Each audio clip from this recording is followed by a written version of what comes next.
Grabe panlalagas ng balahibo ni Athena, makakalbo na ba siya?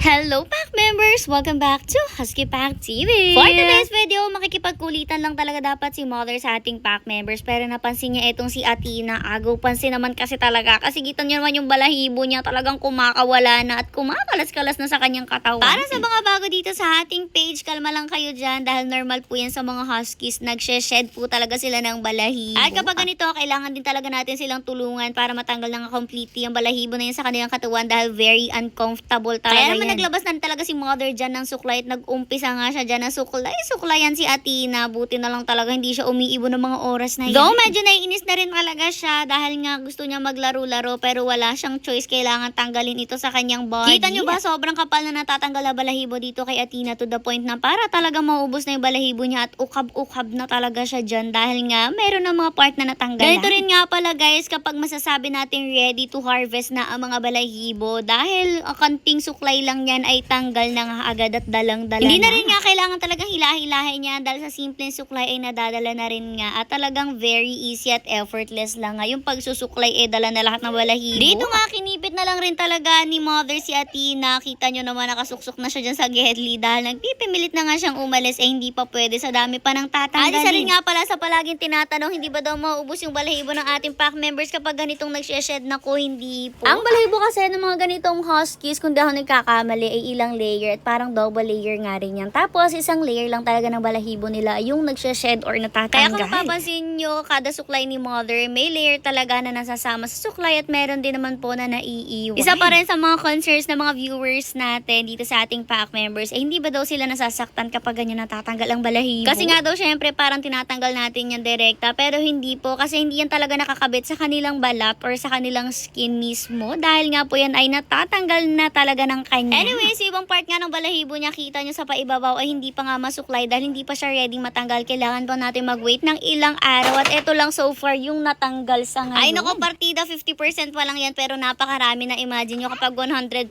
ay nako, pwede na talaga yung gawing una. Eto nga, pinagkaguluhan na rin ng pack members natin yung balahibo na yan kaya talagang pinipilit ni Mother na kuhanin agad-agad. O diba talaga naman kasing ibinusarga pa kanina at inihagis pa taas. May nagsabi rin nga dati noon na gawin na lang daw unan yung balahibo kasi sayang pero guys, minsan nilalagay lang din namin yan sa isang part dyan sa sulok. Tapos kinukuha yan ng mga ibon at ginagawa rin naman nilang puga. Pero syempre, hindi naman lahat yan ay makukuha. Kaya yung iba talaga tinatapon na lang rin namin kasi mukhang makatiyang gawing una. Anyway, si Athena lang rin naman yung nagshe-shed sa ngayon dahil yung iba mostly nakatapos na talagang pag-shed. Tapos yung iba siguro sa susunod. Si Shakira nga natin, nag-uumpisa pa lang rin siya mag-shed nito pero hindi pa rin naman talaga nag-uumpisa. Kumbaga may pa konti-konti pa lang din natatanggal pero hindi pa ready matanggal yung ibang